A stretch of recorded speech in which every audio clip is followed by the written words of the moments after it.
we had talked about qual following quantitative design, whereas in exploratory, we start with a qualitative part of the study. We try and understand what is happening, either about the phenomena or about the constructs that we want to develop, want to understand, and then follow it up with a quantitative part. So explorations are needed for several reasons. It could be instrument development. The variables are unknown, so this is where the thematic analysis comes in, where we actually want to understand what could be the constructs, or there is no guiding framework or theory. Because this design begins qualitatively, it is therefore best suited for exploring a phenomena.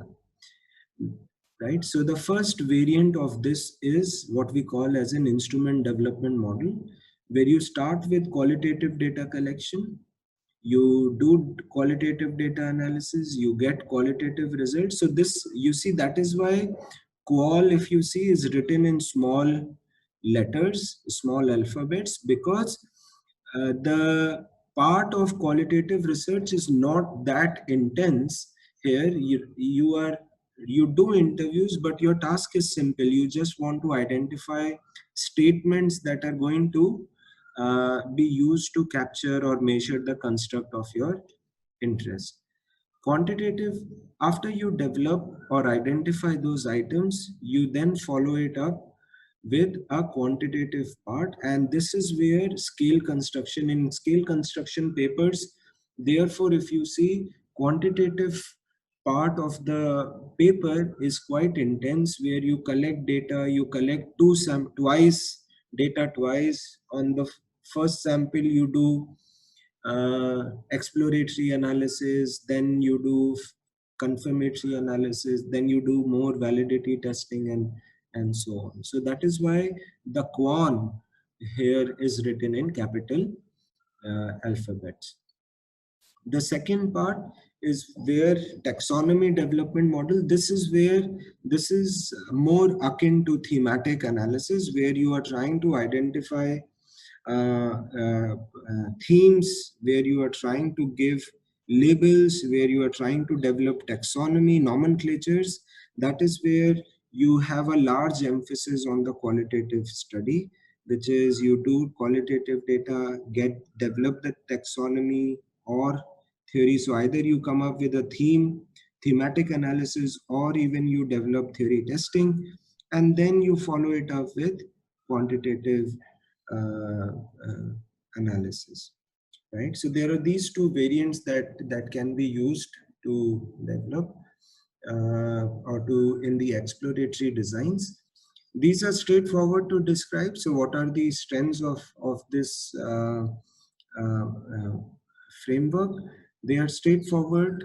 They can be implemented and easily reported, more acceptable to quantitative biased audiences, because you have a mix of both qual and quant, and easily applied to multi-phase studies, where you have different phases for the research project or research that you are doing.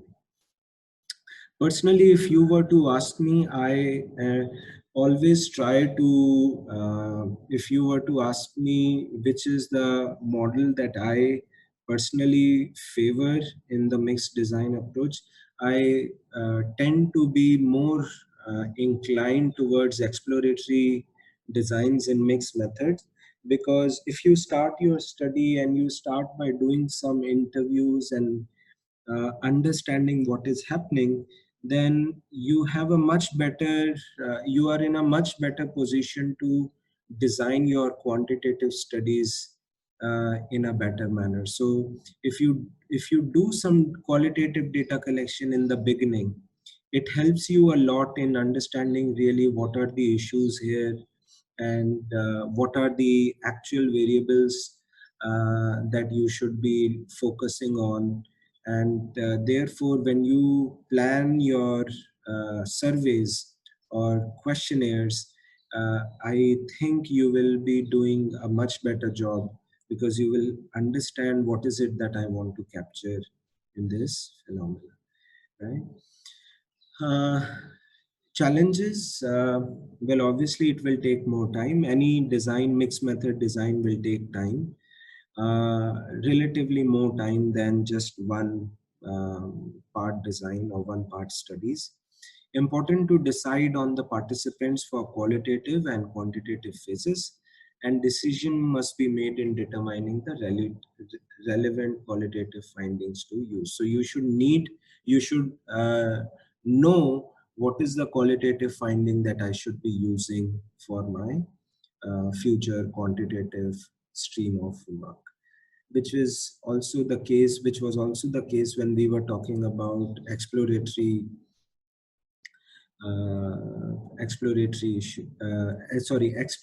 models earlier, where we said that you should know exactly what kind of quantitative research you would like to uh, uh, be studied further in your research and so on. So the last model which I had skipped before lunch is what we call, so we had talked about triangulation, we talked about explanatory, now we have talked about exploratory.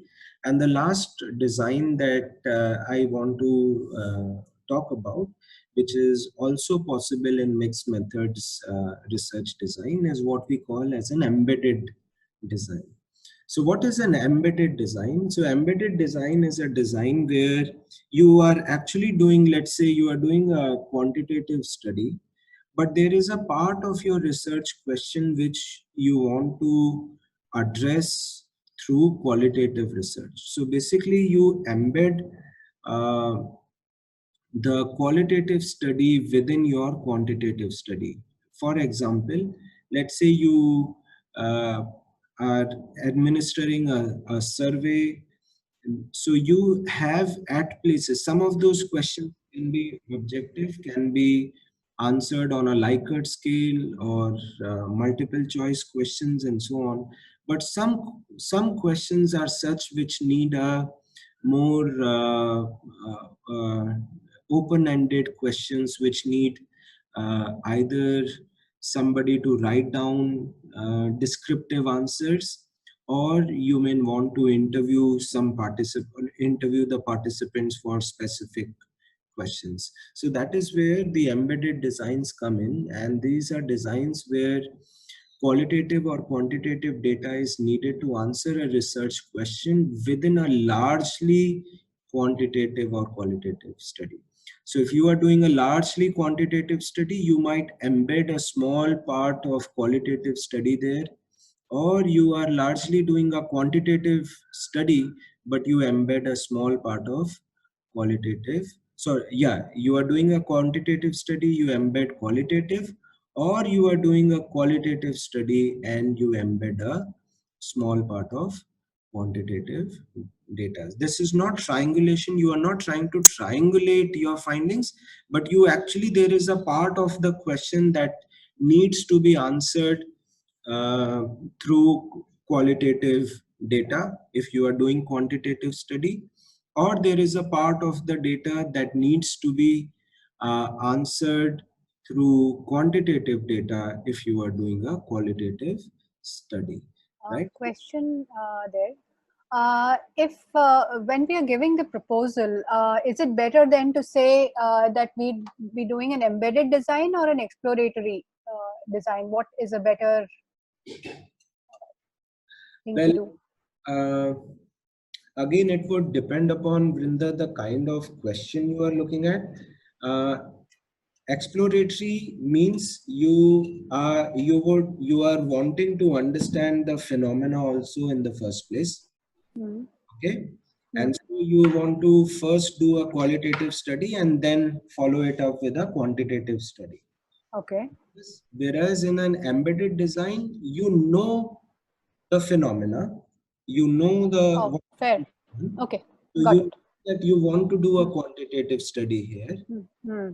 In when you are doing that quantitative study, there is a part of a question that needs to be answered in a qualitative manner. So you are not exploring the phenomena per se. Fair. Yeah. find the answer through a qualitative method within a largely quantitative method.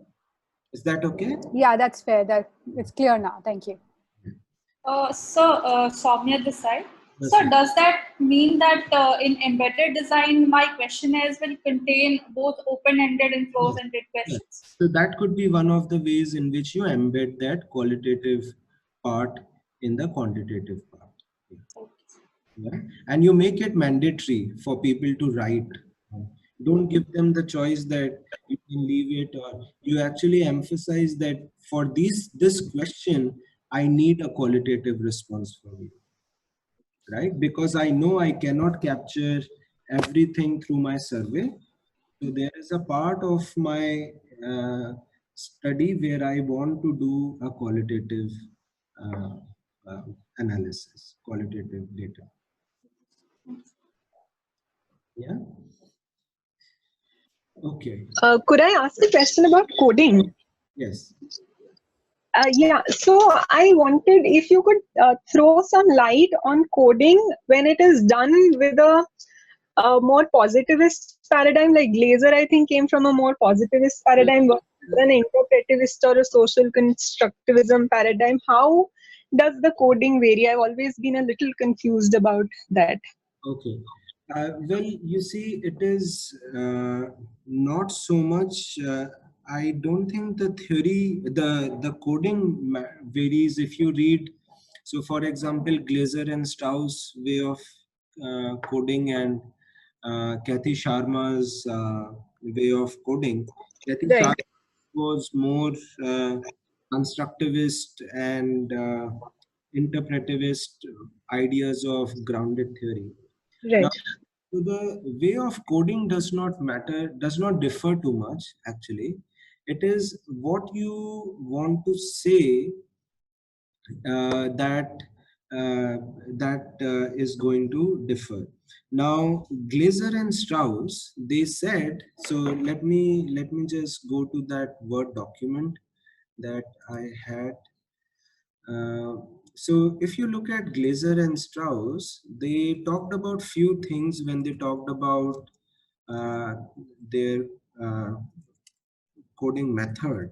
So the first thing Glaser and Strauss said that to them there they considered that there was and they are doing a more objectivist and realist or let me call it as positivist form of inquiry, right? What does that mean? That they actually believe that there is a reality that needs to be uncovered, right? So that is their philosophy.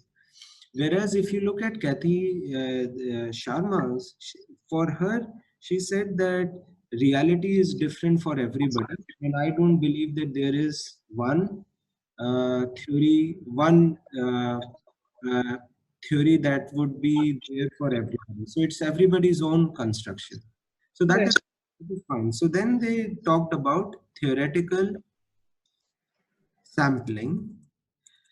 Now, what does theoretical sampling mean? It means simply that you've got to exhaust all possibilities, right? So that is what they mentioned, that you've got to interview for your work. So if you are working on a particular phenomena, you've got to look at you've got to exhaust all possibilities that can exist. So if you are looking at leadership, you've got to look at not just male leaders, you should look at female leaders.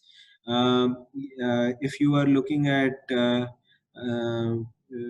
leaders, then look at again across age, industry, and that kind of thing. So you should exhaust the possibilities, and after, so it is being more informed. So it in our quantitative studies, we often call this as purposive sampling, right? So theoretical sampling is nothing but purposive sampling. That means you want to uncover patterns, and therefore you want to exhaust all possibilities.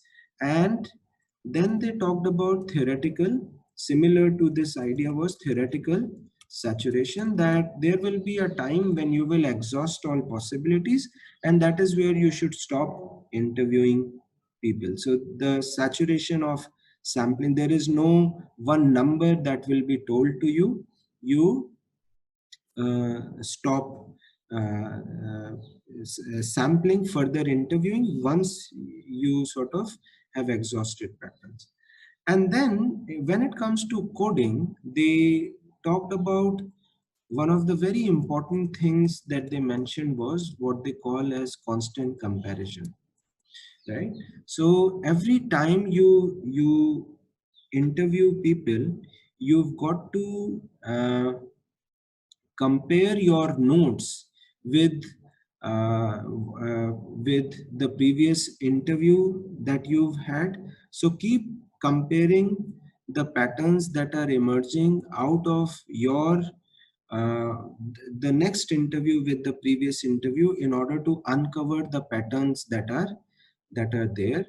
And also, it is not just one person's coding. Usually we say that there should be two or more people who should do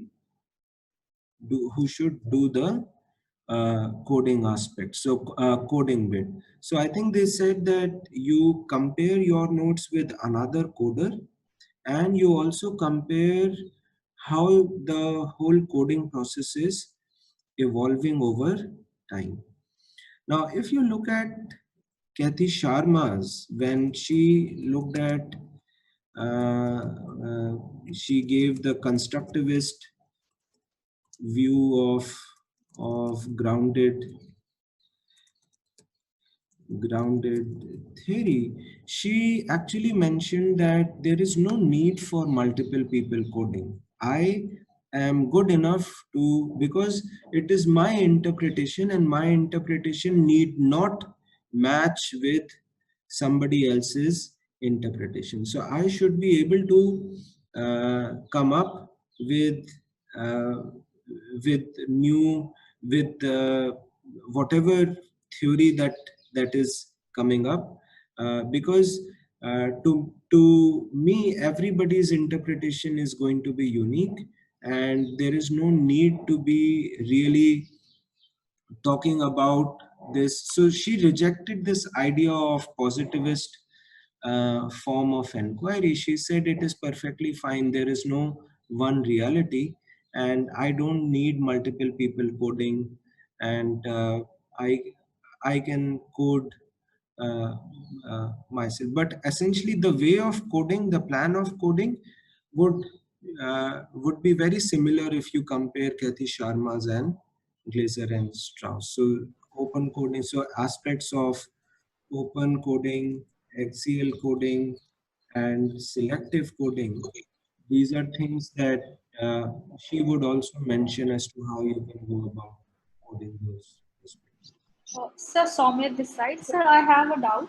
Uh, like you were talking about the positivist approach, the qualitative studies that I have seen, generally the coding is done by two or more people, and the authors they justify that by saying that it is done in order to improve the inter-rater reliability.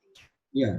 So, is it that the positivist approach is followed more in OB and HR than objectivist approach? You see, positivist, this is again, as I mentioned, this is more of a philosophy, right? So when you say that there is positivist form of inquiry, what essentially authors mean is that there is a reality that I want to uncover, right? So therefore, I want to match my notes with another coder, and I want to ensure that it is not my bias that is creeping in this particular coding, right? Whereas if you, it actually, so it can be in OB, it can be in HR, it can be in strategy, it can be in any discipline, it doesn't matter that way. Okay. What you are essentially saying is that we need multiple coders so that my bias, right? So that Yes. will minimize the bias of the researcher in the study, right? Whereas Kathy Sharma's, she says it is perfectly fine because anyways qualitative research is constructivist and interpretivist. So why do I need to, it is okay to have bias in the coding, and I am okay with that, right? So Thank you, again, sir. it's a philosophy issue. Uh, but having said that, people don't really bother too much about whether you are following Glazer or Sharma's. I think what you've got to do is you've got to uh, show honestly and in detailed manner the way you are going about sampling, saturations, coding, and and try to convince people based on how you write it, right? Thank you, sir. Thank you, sir. Also, I would anybody who is interested, and I said this earlier also, that please whichever uh, research design you are interested in, whichever kind of research you are interested in, qualitative, quantitative, and mix of both, skill development or whatever, it is important for you to look at papers that are using these approaches before you actually commit to a research design, before you actually commit to a way of data collection, a way of analysis.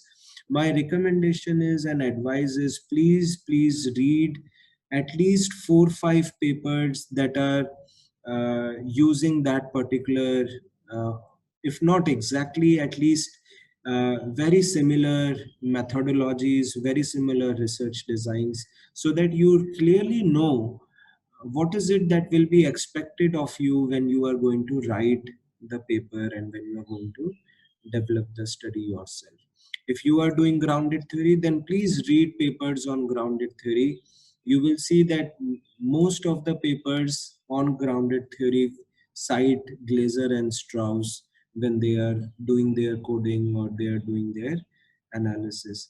If you are looking at constructivist view, please find some papers that quote Kathy Sharma's and uh, uh, follow her way of grounded theory and way of interpreting the phenomena, or whatever kind of method you want to adopt, right? So that would really help when you are doing your designs. Okay, so let me just finish this bit on embedded design. So there are two kinds of designs that we look at, which is so the first one is what we call as an embedded uh, experimental model. So largely you are doing an experiment. Let's say you are doing an experiment in to understand your phenomena. So you do it is a quantitative study. You do a pre-measure, then you do an intervention, and then you again measure post the intervention what has happened. But what you can do is you can embed qualitative studies. So you interview people before the intervention happened, you interview people during the intervention is going on, and you interview people after the intervention has happened. So basically you are trying to understand qualitatively what is happening as the intervention is happening, is taking place, or before it has taken place, or after it has taken place. So now your qualitative uh, data adds on to the kind of quantitative numbers that you are going to get. So it will add richness to the experiment, it would add richness to the interpretation, and it would add a richness to how you really understand what has happened. So qualitative data supplements quantitative data in this case, and it could be in multiple phases, before, after, in between, and so on, right? The other one is when you are looking at, it is called as correlational model. So what you do is you are collecting again quantitative predictors. So you have predictors and outcomes, right? And you want to see how these predictors impact the outcome variables.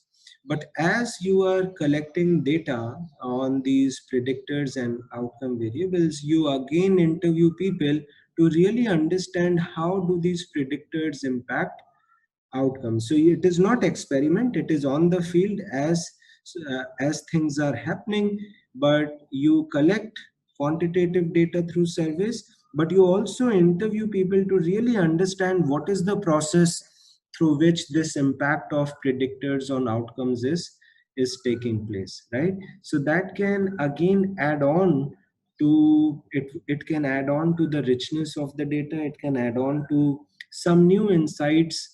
Maybe for future you can plan another study to really understand what was the, based on this qualitative interview of the process, you can add on some variables in the in your future studies and plan another study, right? So researchers collect qualitative data as part of their correlational study to help explain how the mechanisms work in a correlational model. So this is called as an embedded correlational model because essentially you are testing the correlations between predictors and outcomes. Whereas So, Lekha here, sorry to interrupt. Sir, in this correlational model, suppose if I'm writing the results section of my study, is it that, if I am talking about, say, independent variable I1 has so and so correlation with dependent variable D1 or whatever, DV, and it has a very high correlation, and then I substantiate it with the qualitative inputs that I've got. Is that what I'm trying to yes, do through yes, this in this yes, process? yes. So you, what you do is you basically say that the quantitative number is this, but we also conducted some qualitative interviews to really understand why this correlation exists and how is this predictor impacting outcome. And some of these findings are this, which have also been maybe substantiated in previous prior literature, or you can mention that these are some of the findings that need to be looked at in a more quantitative manner in future. So So, sorry. Yes, that sir. could be one of the ways to enhance what you are writing in the quantitative or paper, largely quantitative paper. So again, a follow-up query is, in quantitative survey instruments, I just have to put the items of my variable. I don't have to actually explain to them what the actual variable means or what I have, what a working definition for me or anything like that. But Yes. when I'm doing a qualitative survey or asking a particular person about the correlation between these two terms, I will have to tell him or her about what these terms are, right? Because these are some academic, very sometimes they're jargons. If I just say responsible leadership, they might just construe it in the way they want. Yes. So I will have to do that, right? When I'm taking interviews, Yes, open interview. absolutely. And you don't need to interview everybody who is filling the survey.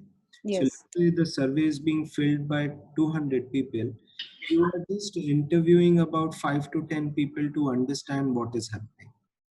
And Okay. based on that understanding, you write your add on to your results and discussion section wherever it is possible. And it helps you also understand why and how this could be happening in this uh, place. Okay, sir. And who knows, if you get some surprising findings, then these interviews can come in handy at that time also. Right. So again, these respondents need not be the same, right? In this, according to this particular design, I'm saying. Yes, yes, they can, they may not be the same, they can also be the same, it doesn't matter. Yeah. Okay. Thank you. Okay. So, what are the strengths? It is useful when a researcher does not have sufficient time or resources to commit. So, you don't have all the time to do a full blown qualitative or a quantitative study. right? It is more manageable and can be done quickly that ways. But the challenges, again, I think these are quite intuitive and understandable. It is necessary to determine when and for what question you would want to collect qualitative data. And qualitative data, especially in treatment experimental studies where you are doing some treatment, they may introduce some bias because it may prime the participants before the intervention has happened if you interview. So ensure that you are not asking any question which is going to leak out what is the intervention or what is the treatment that is going to happen in the experiment, because that may prime those participants in some ways, and then it may bias the experimental study that is going to take place. So yeah, then explanatory we talked about, exploratory we have talked about. So how do you select? So there is a small decision tree. Again, this is from the book, Creswell's book, on how do you decide what kind of mixed method design would you want to follow. So the first thing that you've got to identify and think about whether you would want to do a concurrent or a sequential. That means whether you want to do qualitative and quantitative together, or you would want to follow one you want to follow up one by the other. So whether you want to follow up uh, uh, quantitative by qualitative or qualitative by quantitative. So therefore, sequential, if it is sequential timing, what will come first, whether quantitative study will come first or whether qualitative study will come first. We have discussed some of the reasons why you may want to do one or the other first. Then the second question that you've got to think about, what will be the weighing of the qualitative and quantitative methods in your study, whether you want to give them equal weights or whether you want to give them unequal weights. If you are giving unequal weight, which would have more emphasis, whether it would be quantitative or whether you would want to have qualitative emphasis. Then the last thing, how will quantitative and qualitative methods be mixed? Whether you want to merge the data. So if it is merging the data, then it is more like you triangulation study, or yeah, largely triangulation study during, whether you want to merge them during interpretations, during analysis. You can embed or you can connect the data. So qualitative leads to quantitative, quantitative leads to qualitative, or qualitative builds on to builds to quantitative. So this is how you, this is more of the explanatory. This is explanatory, quantitative leads to qualitative, and this is exploratory, where qualitative builds to quantitative. This is embedded design, and this is more of the triangulation study. This is when you collect quantitative and qualitative data separately and merge at the time of interpretation, or you merge, so you transform. For example, we talked about transforming qualitative data into quantitative data and then merging the data during analysis, right? So that is, this is where the that transformation design of triangulation studies happen. Yeah, so I think this is where we want to stop on the mixed method. Considerations, your research problems that you want to study, evaluate your own skills for doing qualitative and quantitative studies, available resources. This is very important for PhD students, people who are doing, people who have already finished PhDs. Maybe we are not under so much of a time constraint, but people who are doing PhDs, you have constraints of time, funds, you don't have research assistants, right? And what is the audience that you are talking to? If your audience really likes or wants quantitative data, then go ahead, do quantitative data, maybe do some bits of qualitative. If your participant, if your audience want qualitative studies, then obviously you will have to do that, right? So that is where I think you will have to make your own decisions on the kinds of designs that you will like to take up as you go through your studies, right? So I'll stop here and go back to the second, to the uh, to the other uh, presentation that I was. Sir, can you please give one more example of embedded design? Of Embedded design. Actually, I'm a bit confused in embedded and connect data in the three last two options. So, can you just give one example for the same? of the embedded design. Yes, sir. Okay, so if you see embedded design, uh, so for example, you are doing a qualitative study. Let's say you are doing certain interviews, and you want to understand uh, a particular phenomena. Now, so for example, you want to understand succession planning process in a family business, right? So that is your stream of work that you want to pursue.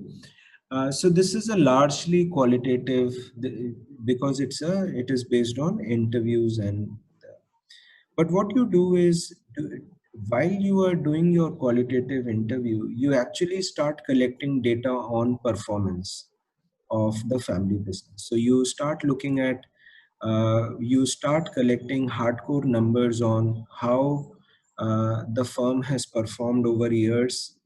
What has, when the leadership changed from one generation to another, how did the performance of the business change, right? What were the kinds of financial decisions that were taken? What was the financial outflows under different leadership? What was the specific process, quantitative, as in money that was spent on various succession planning things, or succession planning, meetings, interviews that was spent, and so on. And what you do is you look at the expenditure for uh, uh, expenditure that was taking place during the time the leadership changed and the impact it had on performance. So while you are doing a qualitative study, you are largely basing it on interviews and so on. But during the time of your qualitative study, you are also collecting some data on quantitative numbers. You are looking at balance sheets, you are looking at performances, profit and loss statements, and that is where you bring in the element of uh, numerical analysis, even though the study is on, and you sort of use it to answer some specific questions in your study.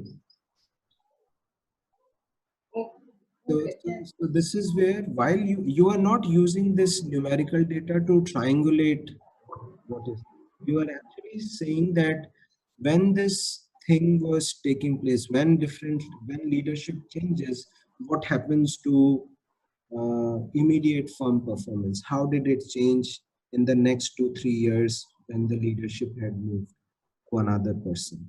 In the But sir, this can be done using experimental approach also. We are collecting interviews, we are collecting financial data, we are hugely calculating using quantitative part and then backing up, explaining it further with the qualitative interviews.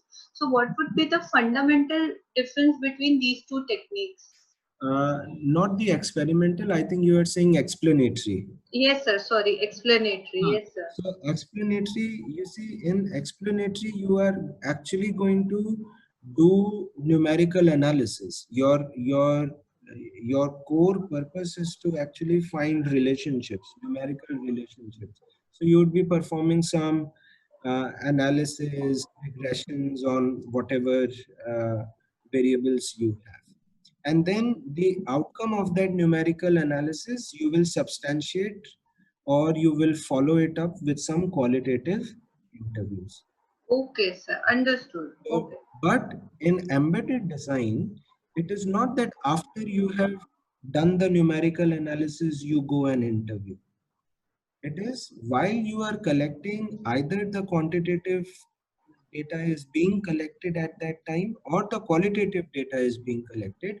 There are some parts of your research problems which you want to address or you want to substantiate along with your uh, the qualitative data. You collect some more numerical data to talk about how this whole thing is happening. So your interpretation is based on a combination of the qualitative as well as the combination of as well as the quantitative data. Okay, sir. Thank you, sir.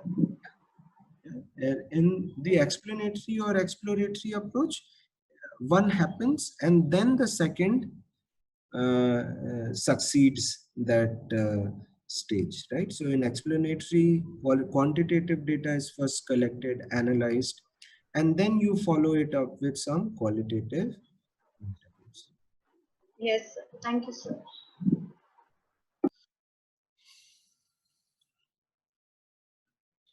Okay.